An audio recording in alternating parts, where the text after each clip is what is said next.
encerrar esse primeiro módulo do nosso papo com uma reflexão. Nós falamos muito em escrever pouco. Perdemos, todavia, algumas referências. Em verdade, nós devemos escrever o necessário, que às vezes é muito, tá? E às vezes é muito pouco. Então temos que ter essa percepção do que realmente é necessário para realizar a mensagem, para que a mensagem realmente se torne eficiente. Porque eficiente é aquele que, além de saber nadar, atravessa o rio. Não é? Há esse conceito muito claro. E nessa busca do necessário, podemos cair num engodo, confundir simplicidade com ingenuidade. Tá? Nós temos que entender que a simplicidade é o grau máximo da perfeição. E que ingenuidade é artesanato, primitivismo. Tá? Então, quanto mais você estuda, quanto mais você reflete, quanto mais você incorpora, quanto mais você metaboliza, mais simples será a sua mensagem, ou seja, mais perfeita. É impressionante, por exemplo, vocês trabalharem com produção acadêmica hoje. Eu, se um dia fosse ministro da Educação, faria uma reforma radicalíssima na pós-graduação. O cidadão compila lá 500 obras, mal organiza e tira algumas conclusões. Está pronta a monografia ou está pronta a dissertação, uma tese, não sei o quê. Ano passado, qualquer coisa assim, fiz a revisão de uma tese de um desembargador federal de São Paulo. Citava francês, italiano, latim. E aí, a hora que eu entreguei a revisão, eu falei, doutor, porque, por exemplo, quando ele citava francês, eu colocava lá, conferir o original. Né? Aí, perguntou, o senhor sabe francês? Por acaso eu sou professor de francês. O destino me fez. O senhor sabe italiano? Sei, é a minha língua materna. O seminário italiano era a língua oficial do seminário. O senhor sabe latim?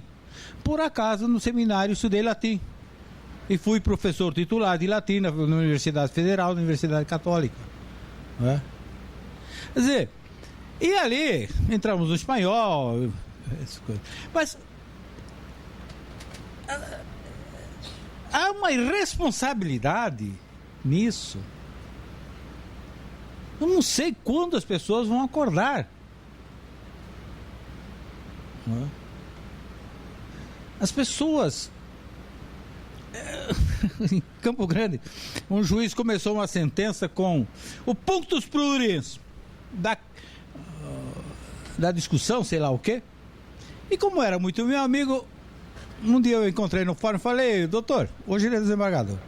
O senhor sabe o que é punctus pluris? Não, é a questão central. Eu disse, não, doutor. Punctus pluris é o lugarzinho onde você está com coceira. Punctus, local. Pluris, que causa prurido, que está prurindo. Né? As pessoas usam, às vezes até em sentido contrário. Isso tudo acaba criando um verdadeiro descrédito. Né? E nós temos que entender que no caminho nós vamos encontrar alguém que sabe mais do que a gente. Não podemos partir do princípio que nós somos os únicos ou melhores. Não. Haverá sempre alguém, não é, que é melhor do que a gente. Não é? Então, vamos tomar cuidado com essa linguagem. E a minha grande pergunta é: os tribunais estão interessados nisso?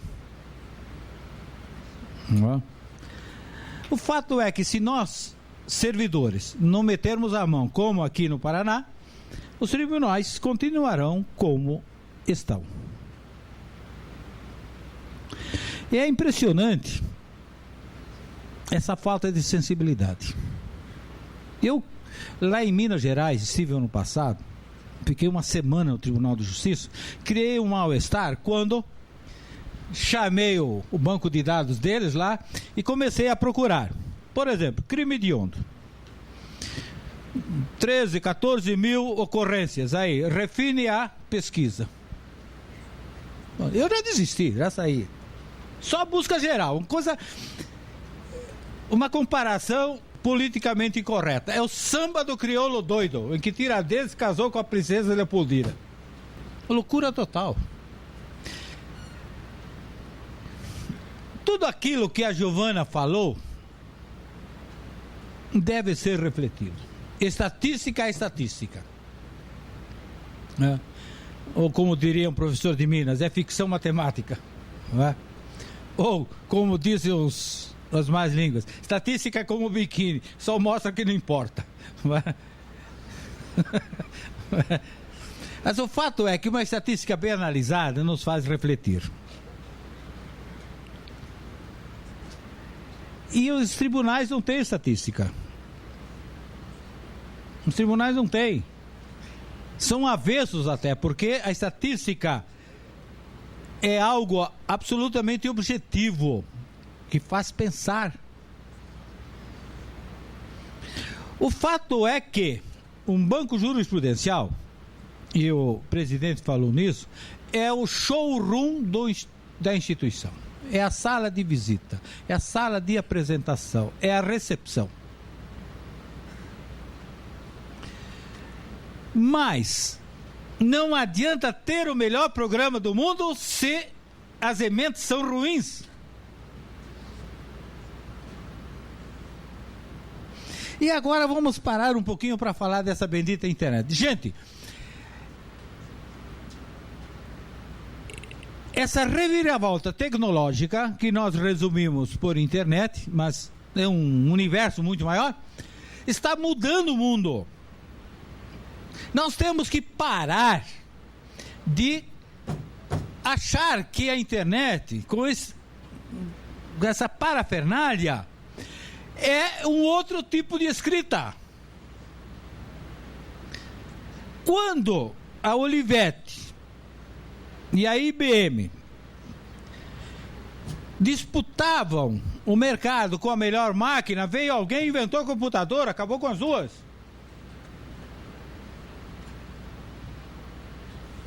Nós agora estamos aí discutindo melhor escrito ou melhor... Gente, para com isso.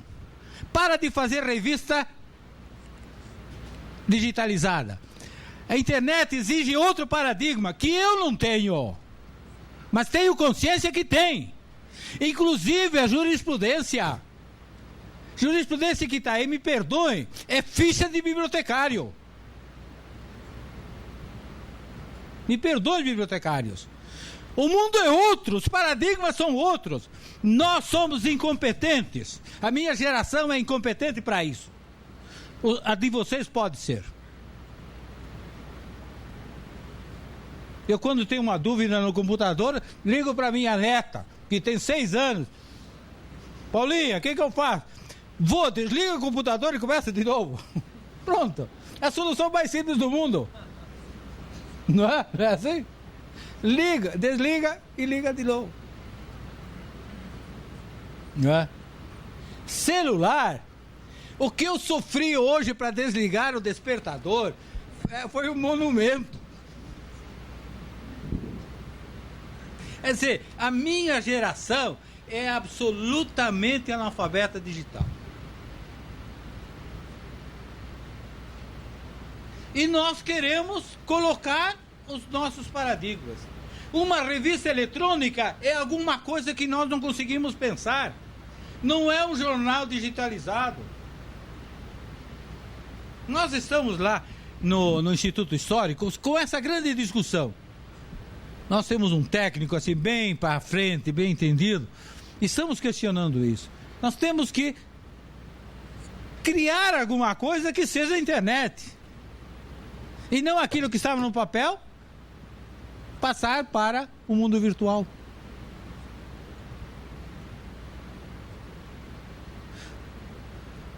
Temos que repensar isso.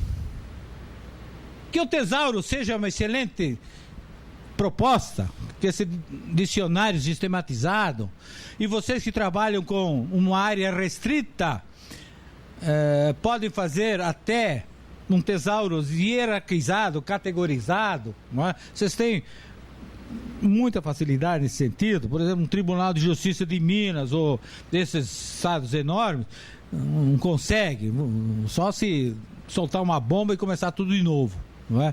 Porque é muito complicado. Mas vocês têm, primeiro, um universo muito pequeno de assuntos, não é? Não dá para fazer, inclusive, um trabalho muito bem conjunto, universalizado de certa forma. Mas é preciso pensar a internet como um outro mundo, um outro paradigma. E não uma migração do papel para o virtual. E as crianças estão entrando nessa. Nós temos que ter essa coragem.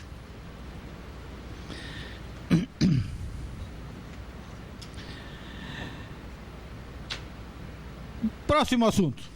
O professor é cheio de detalhes, assim, categorizado, né? Jurisprudência. Eu não vou questionar o que é jurisprudência. Vamos entrar logo na emenda. A emenda reflete jurisprudência. Jurisprudência, em verdade, seria a consolidação do entendimento, mas hoje, falou em jurisprudência, fala-se em emenda. Tá?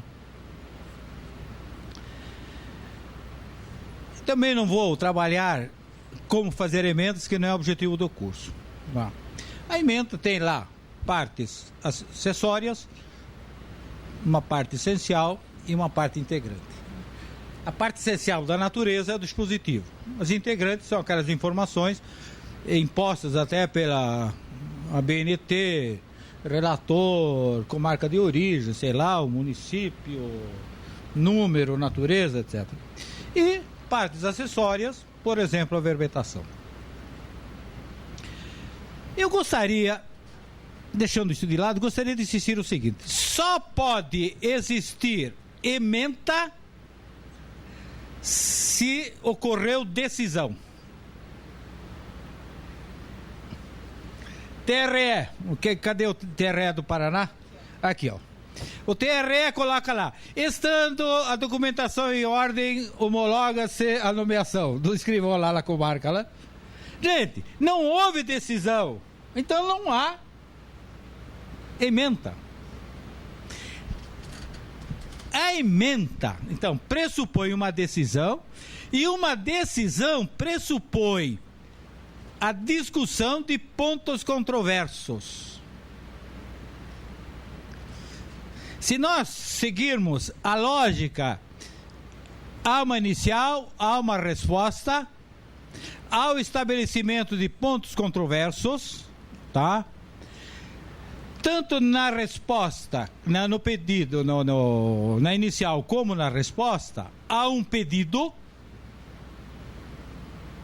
O pedido provoca uma decisão, porque o requerimento provoca um deferimento ou indeferimento. Então, pedido, decisão, tá? E ali a emenda é feita em cima dessa decisão. E essa decisão não é repetição da lei. Aqui os tribunais de contas são exímios aplicadores. A lei tal diz o seguinte, não sei o que, não é por ali. Vamos a um caso bem concreto.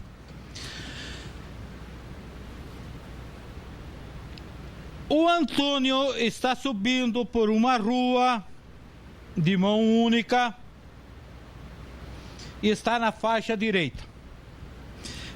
De repente, vira à esquerda sem dar qualquer sinal, e nisso vem o motoqueiro e bate nele.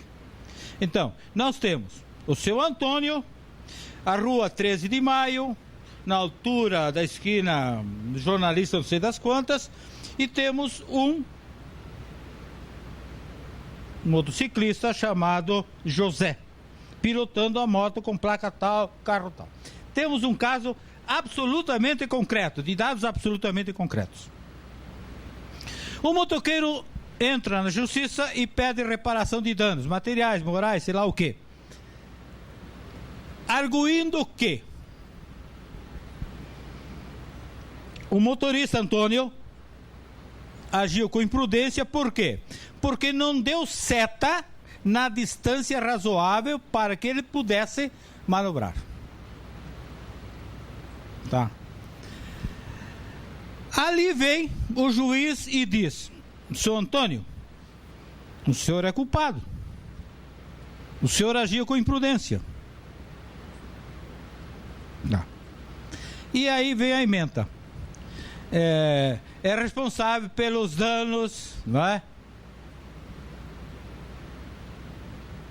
Quem provoca acidente ou ato ilícito. O que é que eu tenho que pensar? Eu tenho um caso absolutamente concreto aqui. Antônio, José. Eu vou pegar esse caso concreto e universalizá-lo para essa situação. Então, no lugar de Antônio, eu coloco aquele que converte à esquerda, sem dar sinal de seta em distância razoável, comete o quê? Ato ilícito.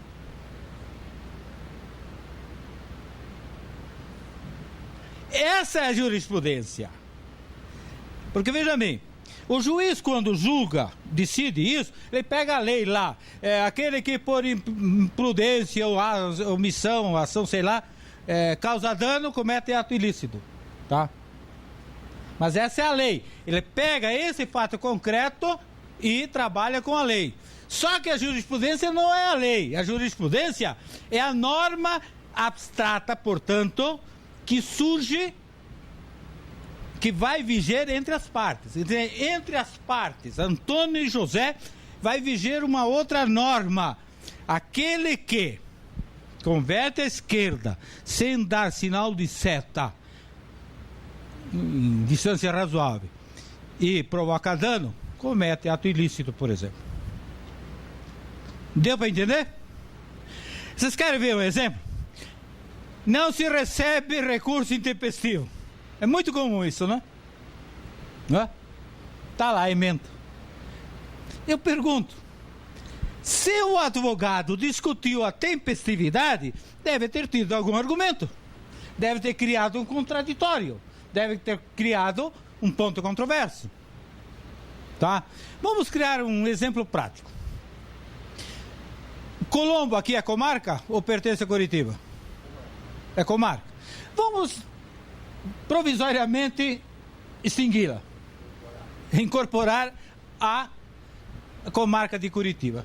Senhora, eu não sou bonito pelas costas, não me perdoe, tá, professora?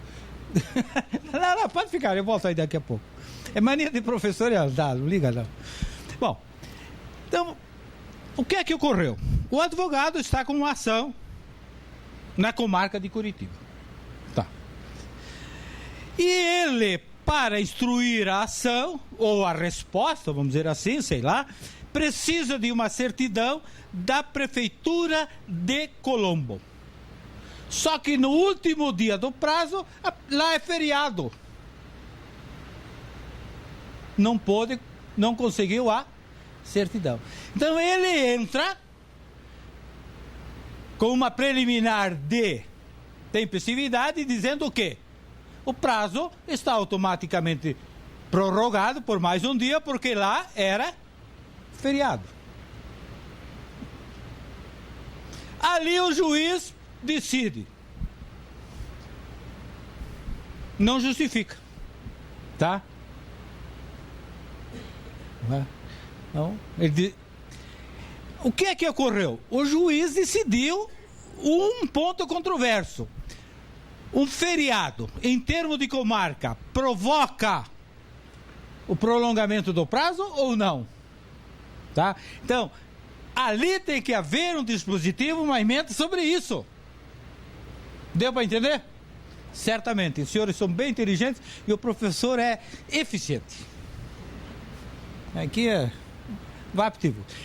Exemplo simples. Então não se recebe, isso está na lei. Eu estou discutindo se aquele feriado lá em Colombo, que é termo da comarca de Curitiba, suspende ou não o prazo aqui na comarca. Não é? E aí vocês terão outros exemplos, tá?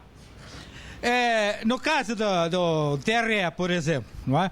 Vem uma nomeação, a documentação toda em ordem, mas alguém levanta, discute a validade ou não de uma certidão, por exemplo, não é?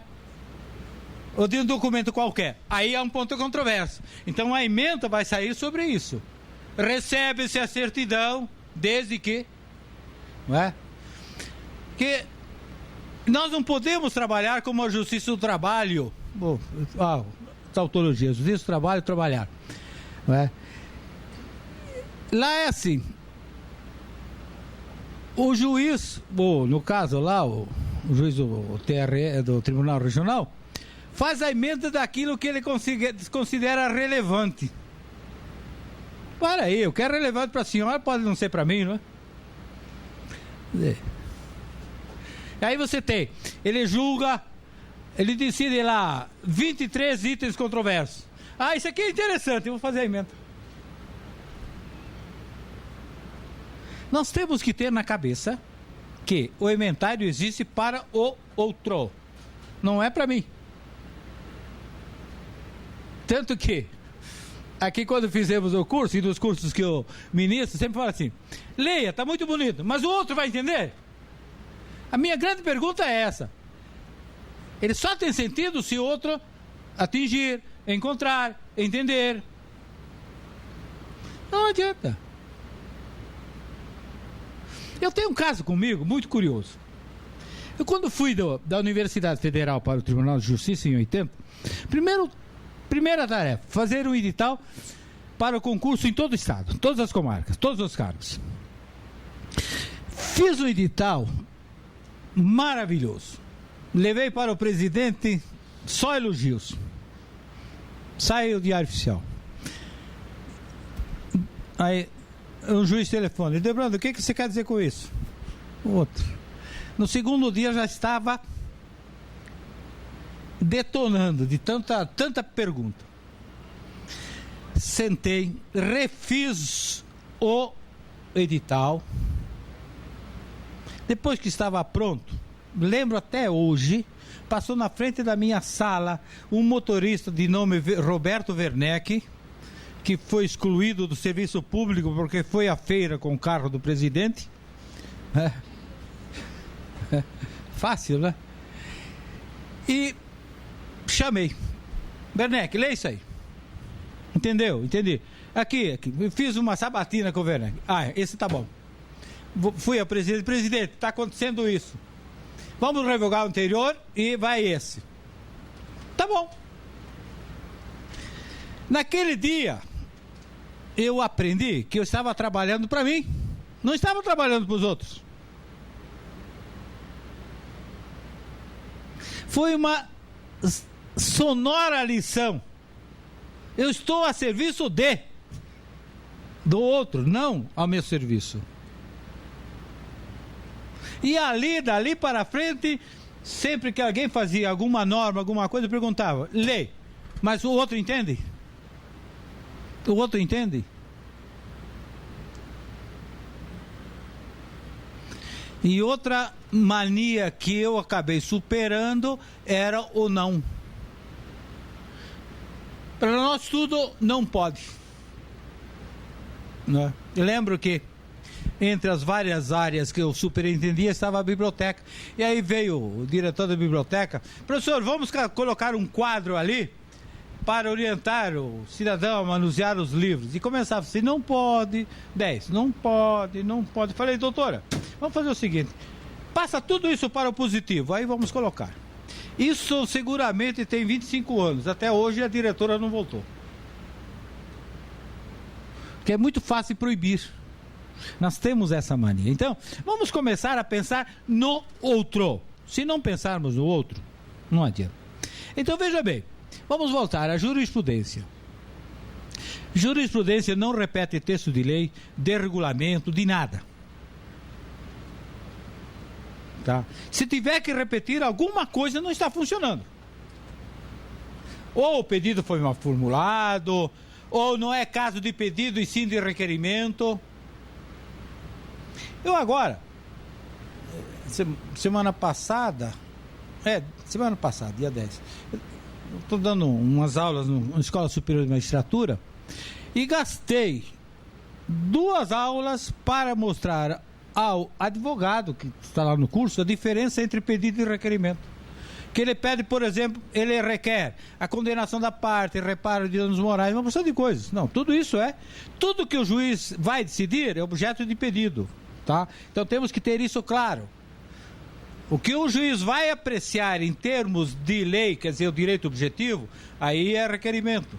O juiz não pode discutir o direito. O juiz só pode ver se os pressupostos estão ali. Não é?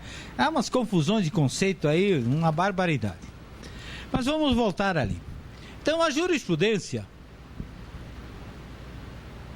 é fundamentalmente composta por estas normas que passam a viger entre as partes. No mundo concreto, passa a viger entre as partes a decisão do juiz. Mas aquele exemplo, aquele caso concreto, aplicado a todos os semelhantes, acaba criando uma norma abstrata. Todo aquele que converge à esquerda comete ato ilícito. Tá? Então, essa é a jurisprudência. Tá? Então, nós temos que ter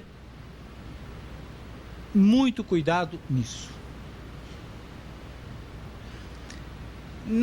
Nos cursos que eu dou para juízes e assessores, tratando de decisão, eu sempre insisto nisso. Leia o relatório e faça uma tabelinha. Tempestividade. O autor fala isso, a resposta fala isso. Tá? Isso aqui. Tá. Na hora que você faz a tabelinha dos pontos controversos, você vai resolver a sentença dizendo, no ponto controverso 1, o direito está com fulano por isso, ponto. Bom, acabou. Não precisa mais nada. E ali fica fácil para todo mundo. Toda vez que há concurso de magistratura lá em Campo Grande, eu inauguro o curso dando aula exatamente disso. E o desafio para o juiz recém-nomeado depois de umas aulas, pegar uma sentença de 5, 6 laudos e transformá-la numa lauda e meia. É uma briga. Porque o tribunal não vai aceitar, porque eu quero lá saber de tribunal. Você vai escrever para o tribunal ou para a parte?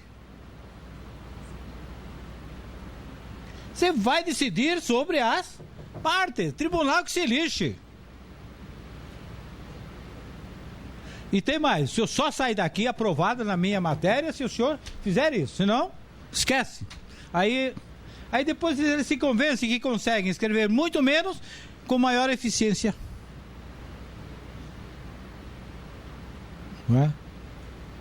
Agora, os senhores não podem fazer como fez um juiz aqui de São José, esqueça o nome, Vicari. Não, já chegou, Vicari. O advogado entregou lá uma inicial, não sei de quantas dezenas de páginas, e ele estava com preguiça de manusear, deu um despacho. Emende a parte, a inicial em 10 linhas no prazo de. Razoável. Seria bom que o juiz fizesse. Só que ele escreveu 2 laudas e meia para dizer isso. Mas ele foi pior que a própria inicial. Se ele tivesse escrito lá em 2 linhas, ok. Levou 2 laudas e meia para dizer isso. Porque o juiz trabalha muito, porque não sei o que. Quem disse que juiz trabalha muito? Juiz, quando trabalha todos os dias do ano, trabalha 180 dias. Quer dizer, meio ano. Façam as contas. É estatística. Às vezes o juiz chega nos cursos e a gente trabalha muito. Primeiro, o senhor trabalha muito porque não tem método. Quem tem método trabalha pouco. Segundo,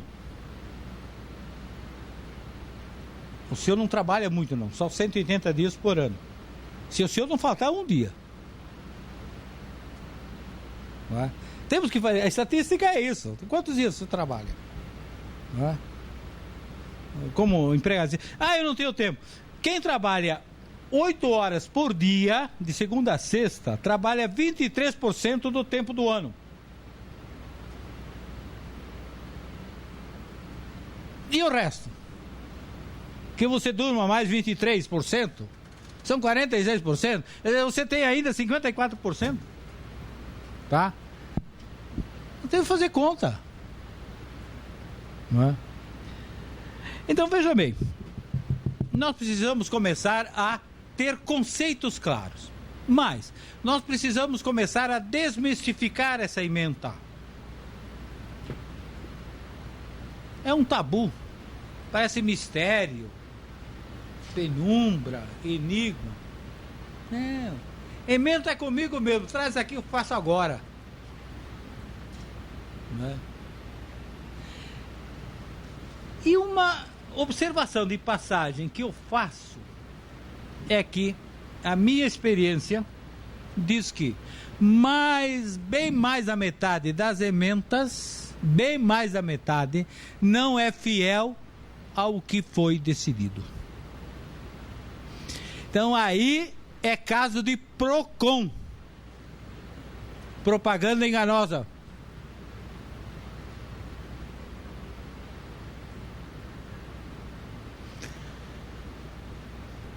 Isso é perigoso, isso é criminoso, gente. Eu vou dar um exemplo. Em Campo Grande, numa das saídas da cidade, um ônibus circular parou no ponto, desceram 2 crianças que, como toda criança irresponsável, né, cruzou na frente do ônibus e aí veio uma carreta com 40 toneladas de soja e infelizmente matou as 2 crianças. E o boletim de ocorrência dizia que não havia sinal de frenagem e o veículo estava estacionado a 134 metros do local do impacto. O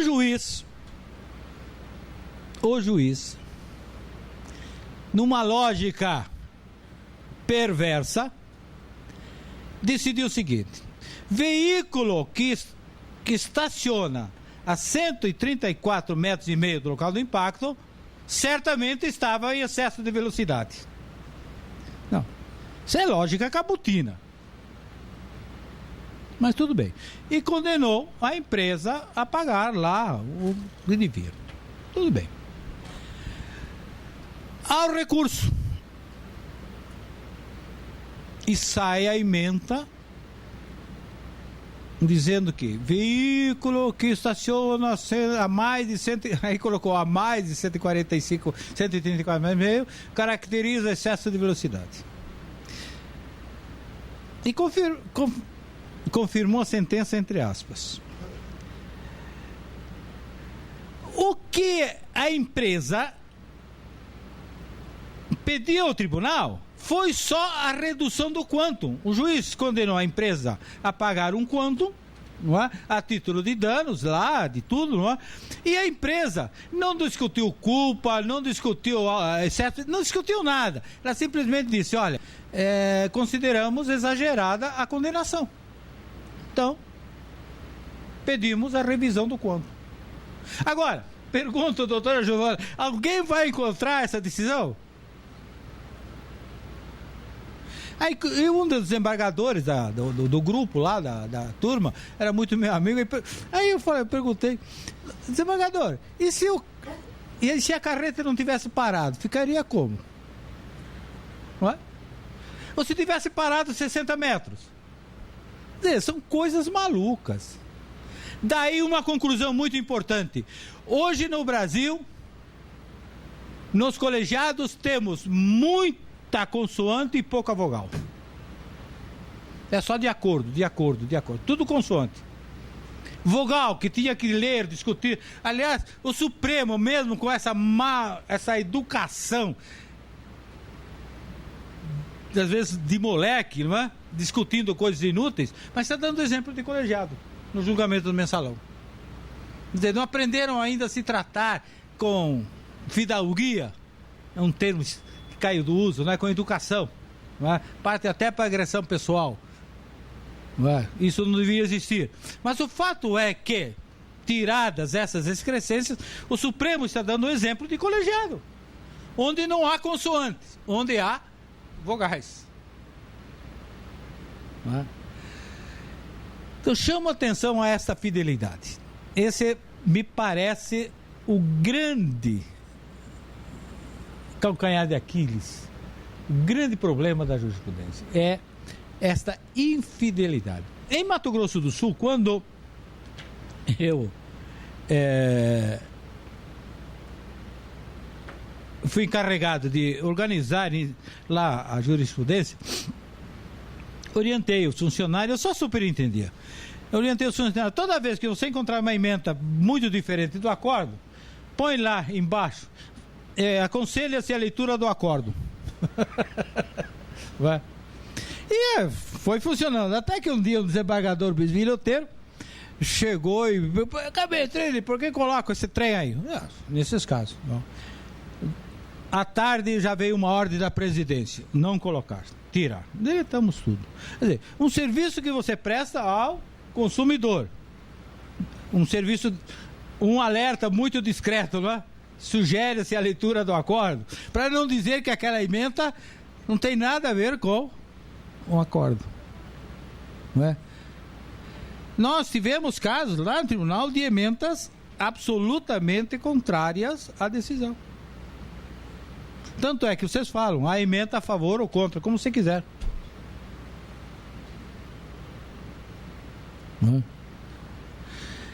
É nesse balaio de gatos que os senhores estão metidos. Nesse balaio de gatos, tá? Agora, Giovana, os senhores estão muito preocupados com esse fluxo, essa praticidade, tá? Eu vou dar uma sugestão, aparentemente desimportante agora, mas na frente é muito importante, principalmente com tribunais maiores. É importante que haja um grupo ou um responsável que analise a jurisprudência. Eu vou dar um exemplo muito claro. Não é STJ. Há assuntos decididos de forma diferente por turmas, tá? O consulente tem que saber como aquilo é tratado no STJ. Quer dizer, ele entra lá, eu quero jurisprudência, por exemplo, no direito de família sob a guarda de menor com deficiência. Vamos imaginar. Então você vai dizer, olha, aqui no tribunal uma turma decidiu nesse sentido, outra nesse sentido, outra nesse sentido. Tá? Porque senão o consulente vai lá e pega a ementa de uma turma e coloca o STJ decidiu. Não, para aí. Foi a turma 25, vamos colocar lá. Não é? É importante isso. Então tem que haver um grupo que preste essa informação. Eu tentei criar em Mato Grosso do Sul grupos de análise de jurisprudência na escola de magistratura, mas reconheço que não consegui, tá? E isso faz bem até para eles. Houve um caso em Campo Grande, muito curioso. Um advogado muito amigo meu, ele é bem negro, então a gente sempre fala que é meu irmão por parte de pai, né? Me procurou, ele falou, estou com uma ação assim, doutor Rui, meu irmão, o tribunal julgou essa semana uma questão exatamente igual, é só mudar o nome das partes. E ali foi, pegou, entrou e fez depois aqueles embargos de orelha, não é? Ele foi pelos componentes da turma, ele disse, o desembargador relator, num caso exatamente igual, votou nesse sentido. Aí o companheiro, então tá bom. Aí foi para o segundo, tá bom, foi para o terceiro. E o relator, por sinal caiu para o mesmo relator, vai e julga em sentido contrário. Aí primeiro o revisor, de acordo com o relator, né? Segundo, de acordo com... O terceiro disse, não, para ali. O senhor, num caso semelhante, julgou dessa forma, agora vem julgar de outra. Eu quero entender, peço vistas. Né? Agora, se houvesse uma informação melhor, não é? Talvez não ocorresse isso. Aí, moral da história. Aquele terceiro vogal voltou na semana seguinte e colocou, aí todos os outros reformularam o voto. Isso depõe contra a justiça. Isso mostra, para quem não entende, irresponsabilidade. Não é? Isso não podia ocorrer.